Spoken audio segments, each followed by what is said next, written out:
예, 구약 성경에는 4명의 큰 선지자와 12명의 작은 선지자가 있는 걸로 이렇게 성사학자들은 분류를 합니다. 그 중에 에스겔은 4대 선지자 중에 한 사람입니다. 오늘의 이 본문은 이스라엘이 바빌론에게 포로로 잡혀가서 절망에 빠졌을 때 하나님이 선지자에게 주신 환상입니다. 내용은 이러합니다. 37장은 여호와 하나님께서 권능으로 에스겔에게 임하여 가지고 마른 뼈들이 있는 골짜기로 데리고 가십니다. 거기서 이제 이 뼈들이 능히 살 수 있겠느냐 이렇게 물으시는데 에스겔은 아주 지혜롭게 대답을 해요. 주 여호와여 주께서 아시나이다. 그러니까 나로서는 할 수 없습니다. 근데 살리고 그대로 두고 하는 것은 오직 하나님 소관이십니다. 이렇게 해요. 그때 하나님이 이제부터 네가 내 말을 대신하여라 이렇게 하시는데 이제 뼈도 붙이고 그 다음에 살도 입히고 힘줄도 입히고 그 다음에 살갗도 덮고 그렇게 해서 사람 모양을 갖추게 하십니다. 근데 아직은 흙으로 지은 것처럼 이렇게 뻣뻣하겠죠. 그때 이제 네가 생기를 불어넣어라 이렇게 해서 이 인자가 이 사람의 아들이죠. 에스겔 본인이라고 생각이 됩니다. 그 생기를 불어넣게 하는데 그랬더니 실제로 생기가 불어넣어졌어요. 우리가 창세기에 보면은 하나님이 사람을 흙으로 지으신 뒤에 생기를 불어넣어서 생명이 되게 하셨다라고 했는데 여기서는 사람이 이제 생기를 불어넣는 걸로 그렇게 되어 있습니다. 물론 그건 자기 몸에서 나온 게 아니고 하나님의 생기인데 그것을 사람이 생기가 들어가라 했더니 들어가게 됐습니다. 자, 그런데 여기까지예요. 이제 살아났으니 그 다음에 사람들이 이제 말을 하기 시작합니다. 근데 이 살아난 사람들을 극히 큰 군대라고 표현했어요. 그런데 이들이 말하기를 우리의 뼈들이 말랐고 우리의 소망이 없어졌으니 우리는 다 멸절되었다. 이렇게 이제 자신들의 신세를 한탄하는 것으로 되어 있습니다. 그랬더니 하나님이 다시금 그 인자 즉 에스겔에게 대언하여 말하게 하기를 내 백성들아 내가 너희 무덤을 열고 너희로 거기에서 나오게 하고 이스라엘 땅으로 들어가게 하리라 이렇게 말하라고 하셨습니다. 그 전까지는 대언을 하게 해서 생기까지 불어넣게 하셨는데 이제 무덤을 열고 끌어내 가지고 이스라엘 땅으로 들어가게 하는 것은 하나님이 직접 하시겠다 이렇게 말씀하신 것입니다. 아주 독특하죠. 근데 여기 무덤을 열고 나온다. 그러니까 무덤 살아있지만 지금 다시 생기를 찾아서 의식도 있고 이제 생각도 하고 합니다. 근데 자기 주변을 돌아보니 지금 자기가 무덤에 딱 갇혀 있는 거예요. 그러니까 무덤에 갇혀 있으니까 살았으되 뭐 뼈와 마찬가지죠. 이제 희망도 없다. 아무것도 이제 우리가 소망이 다 사라졌다. 이렇게 한탄을 합니다. 그때 하나님이 아니다. 내가 무덤을 열고 너희를 여기는 이스라엘 땅이니까 이스라엘 백성에게는 자기 고향 땅이죠. 거기로 들여보내겠다. 이렇게 하셨습니다. 이건 오직 하나님만이 하실 수 있는 일이다.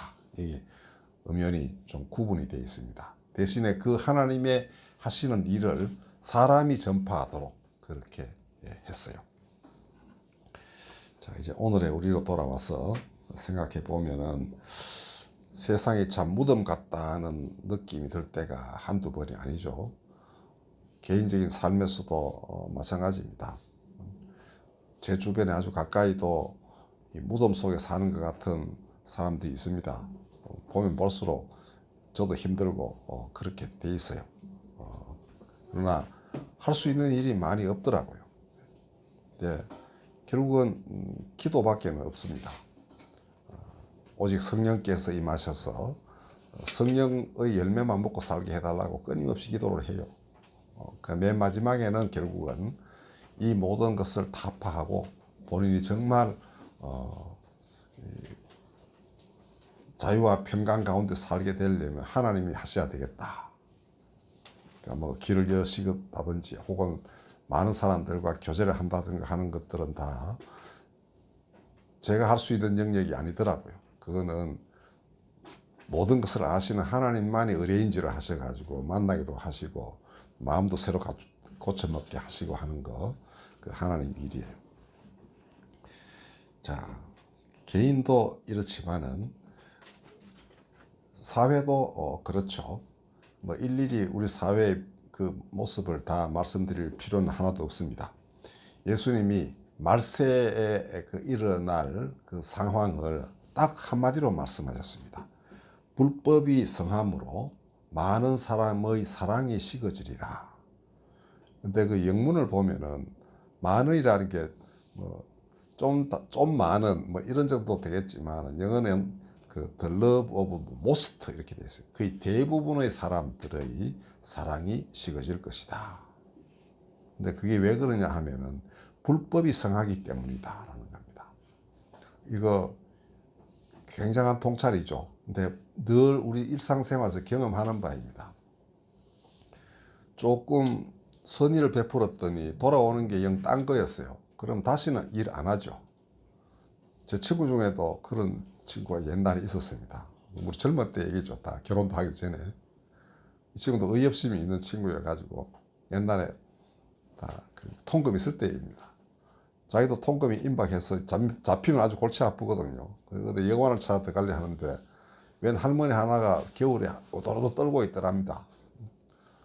그래가 이제 여관에 데리고 같이 들어가서 이제 단대 재웠대요. 자기가 돈 다 내고 아침 일나니까 지갑에 있는 돈 다 털어가지고 사라졌더랍니다. 그 저한테 그때 친구들 여러 명 있는 데서 말하기를 네, 다시는 그런 일 하는가 봐라 이렇게 됐습니다. 할머니 대로 사정이 없지는 않았겠지만 그럼에도 불구하고 계속 그런 일을 할 수 있는 부처님 가운데 토막 같은 사람은 없다는 거죠. 그러니까 이웃이 한번 이렇게 거꾸로 뒤통수를 때리면 그때부터는 이제 내가 다시는 이웃에 사랑을 베푸지 않으리라 이렇게 됩니다. 국가 간에도 마찬가지겠죠. 좀 잘 대해줬더니 오히려 거꾸로 약점 잡고서 달려든다. 이러면 이제 골치 아프게 되는 겁니다. 어디선가 제가 유튜브에서 그런 제목을 봤어요. 우리는 기쁨도 나누고 슬픔도 나누고 뭐 이렇게 많이 주장하죠. 그랬더니 기쁨을 나누었더니 질투로 돌아오고 슬픔을 나누었더니 약점이 되더라. 뭐 이런 거 봤습니다. 그게 바로 불법이 성한 그런 사회적 양상이죠. 그래 되면 자연히 사람의 사랑이 식어지 마련입니다. 그 우리 잔디네에서도 그런 일이 있었습니다. 갑자기 웬 놈이 잔디네가 그 후원금 받아가지고 착복했다는 식으로 마구 공격을 하는 일이 있었습니다. 근데 저는 그때 이제 에이 그러고 회장직 그만뒀는데 우리 봉사자들이 이제 분기탱천해가지고 격퇴를 하긴 했어요. 근데 만약에 그런 친구들이 정말 접수를 했다고 생각합시다. 그러면 후원자들이 어떻게 되겠어요? 그 같은 장애인, 근육장애인입니다. 다시 안 하겠죠. 다행히도 우리는 잘 격퇴를 하고 커버를 해서 이제 보존이 잘 됐습니다만 세상이 그런 거예요. 예수님이 말세에 지진과 기근, 전쟁 이런 게 막 일어나리고 예고하셨지만 그보다 더 무서운 게 바로 불법이 성함으로써 사람의 사랑이 식어져 가는 것입니다. 그러다 보면 이웃에 무관심해지고 또 때로는 미워하기까지 되겠죠. 그거는 인간을 무덤으로 끌고 가게 됩니다. 지금 우리 사회에서 뭐 분쟁의 씨앗이 되고 있는 지역이 여러 군데가 있는데요. 북한, 중동, 티베트, 신장, 위구르 지역, 세계 도처에서 벌어지고 있는 그런 일들입니다. 우리나라도 지금 양쪽이 갈라져 가지고 다투고 있는데 이 북한과의 관련 하에서 늘 생각할 수밖에 없기 때문에 아주 우리나라 양상은 복잡해요. 개인의 삶도 팍팍하죠. 아시는 바와 같이 여러 가지 직업이라든지 혹은 그 가게 이런 게 잘 안 되고 있는 거 잘 알고 있습니다. 자, 여기서 어떻게 할 것인가? 에스겔의 환상에 빗대어 말하자면은 이런 상황을 깨닫는 것은 마른 뼈들이 산자되는 것과 같습니다. 아, 내가 돌아보니 내가 정말 마른 뼈 같구나. 여기까지는 인자의 대언으로 이루어졌는데 우리 현실로 돌아오면 하나님의 지시에 따른 것이지만 사람이 감당할 몫이라는 것입니다. 상황을 인식하고 길을 찾자. 이거. 그러나 무덤을 열고 갇힌 자들을 자유와 평강의 나라로 인도하는 것은 하나님이 내가 직접 한다. 이렇게 하셨습니다. 그거는 너희가 할 수 있는 일이 아니다라는 걸 깨우치시는 거예요. 그리고 나에게 간구하라. 그러면 내가 직접 행하겠다라는 거예요. 그러니까 이 말을 대언하라고 한 것은 사람들에게 알게 하라는 것이죠. 그리고 그것은 믿음을 가지고 나에게 의존하라. 그러면 내가 직접 하겠다. 그렇게 말씀하실 것입니다. 인간이 자신의 한계를 알고 하나님께 의존하라는 말씀인데 예수님께서도 그 변화산상에서 내려오셔가지고 그 귀신 들린 아이를 고치실 때 이 말씀 하셨습니다. 얘가 막 디굴디굴 구부니까 뭐 속수무책, 제 아들도 뭐 도저히 감당이 안 됐었습니다. 근데 예수께서는 아이를 순식간에 고쳐놓으셨어요. 제 아들이 나중에 은밀하게 물었습니다. 왜 우리는 안 되죠? 그랬더니 뭐 기도 안 하는 것도 아닐 텐데 기도 외에는 이런 종류가 나가지 못한다. 이렇게 하셨습니다. 그러니까 뭐 기도의 심도 이런 게 달랐으리라고 생각이 됩니다만은 그 기도에는 깊은 이제 사랑이 같이 수반을 했겠죠. 예수께서 사람 대하시는 모습은 보통 인간하고는 많이 달랐던 것 같습니다. 근데 여기에 분명히 예수께서도 기도 외에는 다른 것으로는 이런 종류가 나가지 못한다. 그러니까 무덤을 깨뜨리지 못한다는 것입니다. 이 귀신 들린 아이가 무덤을 열고 나와서 멀쩡한 사람으로 다시 살아가지고 부모에게 그다음 주변 사람에게 큰 기쁨을 주게 된 것은 하나님이 역사하신 것이었습니다. 예수님도 내가 했다고 말씀하지 않았었습니다. 기도가 그렇게 하였다. 예수님은 아버지와의 관계에서 아주 분명하게 선을 긋습니다. 기도를 하고 아버지께서 들으시고 이 관계입니다. 오늘 우리 많은 주변의 그 무덤 같은 상황들을 접하면서 다시금 더 비상한 기도를 하지 않으면 안 되겠다 하는 생각이 듭니다. 그렇지 아니하면 더 강고한 무덤에 갇히게 됩니다. 기도하면 어떻게든 하나님 안에서 평강을 얻게 됩니다. 개인의 삶에서도 마찬가지고 인류의 삶도 마찬가지입니다. 근데 최근에 들려오는 많은 정보들은 인류의 미래가 그렇게 낙관적이지 않다는 것을 자꾸 보여주고 있습니다. 우리는 상당히 좀 둔감한 측면이 있는 영역이 기후 쪽이에요. 제 어머니는 옛날에 좀 그 일을 하셔가지고 좀 짐작을 하시겠지만은 최근에 2015년에 파리에서 협약을 맺었는데요. 가만 내버려 두면 우리 꼬마들이 그 노년이 돼서 손자, 손녀 볼 때쯤에는 지구 온도가 거의 3도가 올라간대요. 근데 제가 그 전에 들어본 바에 따르면 바다 온도가 3도 올라가면 거의 대부분의 물고기들이 멸종합니다. 물고기는 1도 올라가도 잘 못 견딘대요. 우리는 37도에서 38도 올라가면 뭐 그쯤이야 뭐 이러지만 몸에 열이 1도 올라가면 무지하게 힘들죠. 근데 물고기는 우리보다 훨씬 더 덕치가 뭐 100분의 1밖에 안 되잖아요. 그러니까 1도 올라가면 거의 사라지는 종들이 많다고 그럽니다. 그 다음에 그게 남북극의 빙하가 녹게 되면 그 영향력은 상상할 수 없을 정도로 모든 인류의 삶에 영향을 끼친다는 거죠. 그래서 탄소 배출량을 줄여야 된다. 원인은 온실가스다.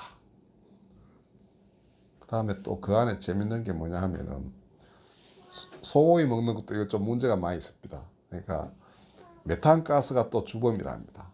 그리고 메탄은 소와 양에게서 많이 나온대요. 그러니까 소를 대규모로 기르고 그다음에 그걸 먹고 하다 보면은 이제 메탄가스가 발생하고 그게 온실 효과를 가져오게 되는 것이다. 그 다음에 가장 두려운 것은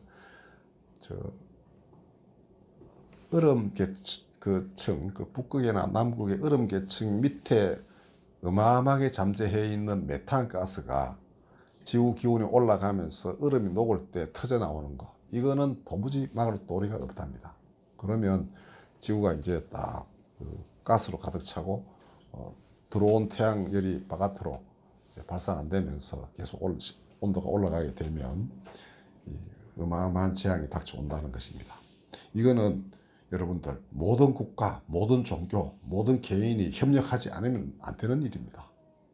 그래서 지금 뭐 기독교가 이슬람 욕하고 뭐 사탄이다 그러고 이거는 이런 일이 벌어지게 되면 여러분들 우리가 얼마나 어리석었는가를 알게 될 날이 옵니다. 지금 모든 종교들이 협력해도 될까 말까 한 일들이 지금 이 지구상에서 벌어지고 있는 것입니다. 그리고 가끔 BBC 같은 데 보면은 그 플래닛 오어 플라스틱 이렇게 하는 게 있습니다. 그게 뭐냐 하면 하도 사람들이 바다에다가 플라스틱을 많이 버리는 바람에 여기 강에다 버리면 다 바다 떠내려 가죠. 물고기들 그걸 먹는 거예요. 그 물고기 배를 쓱 가르면 플라스틱이 막 나옵니다. 그 다음에 자 그러면 우리가 플라스틱 가지고 편하게 살다가 지구를 망칠 것이냐 이런 메시지죠. 이런 일들이 지금 벌어지고 있는데요. 플라스틱 산더미 같은 그 쓰레기 더미가 뭐 섬처럼 돌아다닌다고 그러죠. 자, 그러니 개개인도 노력해야 됩니다. 조그마한 일에서부터. 그러니 이게 지금 우리가 당면하고 있는 앞으로 다가올 무덤 같은 현실입니다. 그 다음에 핵무기, 지금 김정은이 계속 추구하고 있죠. 이 전능의 무기이기 때문에 정말 자기가 신이 되고자 하는 사람들은 이걸 가지고자 합니다. 근데 어떤 연유로 우리 인류가 이걸 갖게 됐지만 이 위험성을 감지하고 끊임없이 줄이려고 노력해 왔습니다. 그러나 이걸 가지고 세계를 지배하려는 야욕을 품은 사람들이 계속 속출하고 있으니까 인류가 지금 감당하기 어려운 이런 지경에 빠져들고 말았습니다. 이란, 북한 이 커넥션을 이루어 가지고 계속 이걸 생산하고 유통시키고 그 다음에 소형화해서 아무 데서나 테러합 벌이고 이러면은 감당하기 힘든 상황이 오죠. 자, 이거 어떻게든 인류는 막아야 되는데 아무리 해도 못 틀어막는 일이 안 생기겠습니까? 그거는 하나님이 하실 수밖에 없고 인간이 강구를 해야 되는 것입니다. 그다음에 세계를 지배해버리는 전체주의 망령, 이것도 여전히 땅 위를 돌아다니고 있습니다.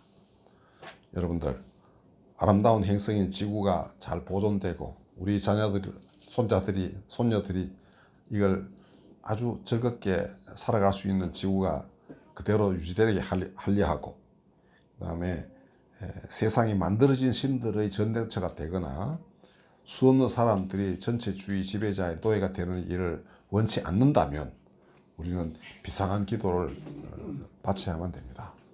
기도는 행동으로 바로 옮겨지게 돼요. 기도는 이렇게 해놓고 그 다음에 딴짓하고 이거 잘 안 되는 게 기도입니다. 그러니까 또 많은 이런 마음 씀씀이가 이렇게 잘 돼 있는 사람은 그 행동 자체가 또 믿음이기도 해요. 그게 기도이기도 하고. 그러니까 기도와 행동은 분리되어 있지 않습니다. 그렇기 때문에 기도는 믿음의 징표이고 의인은 믿음으로 삽니다. 믿음으로 산다는 게 그냥 이제 뭐 하나님 나라에 들어갔다 이런 게 아니고 믿음으로 이 세상에서 하나님의 증인이 된다는 것입니다. 행동함으로써. 그러니까 기도하는 것도 행동이에요. 우리 올 한 해는 하나님께서 이 문을 열어주소서, 무덤을 열어주소서 이렇게 기도하기로 저는 생각을 했습니다. 그 무덤 종류는 굉장히 많죠. 개인적인 무덤도 있고 사회적인, 국가적인, 인류적인 무덤도 있습니다. 이걸 하나님이 전부 열어주시는 놀라운 역사가 일어나기를 간구하는 그런 한 해 되기를 바랍니다. 기도하겠습니다. 우리가 무덤에 갇혀 있는 것을 자각하는 그런 사람들 되게 하옵소서. 우리 한국 사람 북한을 무심히 넘기는데 불법이 성함으로 사랑이 식어진 것 아니옵니까? 다시 각성하고 그 아픔을 내 아픔으로 느끼고 공감하는 그런 사람들로 바꾸어 주옵소서. 그리고 간구하게 하여 주옵소서. 이 무덤을 열고 젖과 꿀이 흐르는 땅으로 사람들을 인도할 일은 한 분 하나님 뿐이십니다. 예수님, 우리와 더불어 간구하시고 아버지와 함께 임하셔서 이 일 다 이루어 주시옵소서. 이 땅의 모든 고통받는 사람들이 하나님이 살아계심을 보게 하여 주옵소서. 권력자도 보게 하시고 가난한 자도 부한 자도 다 보게 하사 온 땅이 서로 하나님을 알라 하지 않는 그런 놀라운 날이 오도록 인도하여 주시옵소서. 예수님의 이름으로 감사하며 기도드렸습니다. 아멘. 552장 찬송하겠습니다.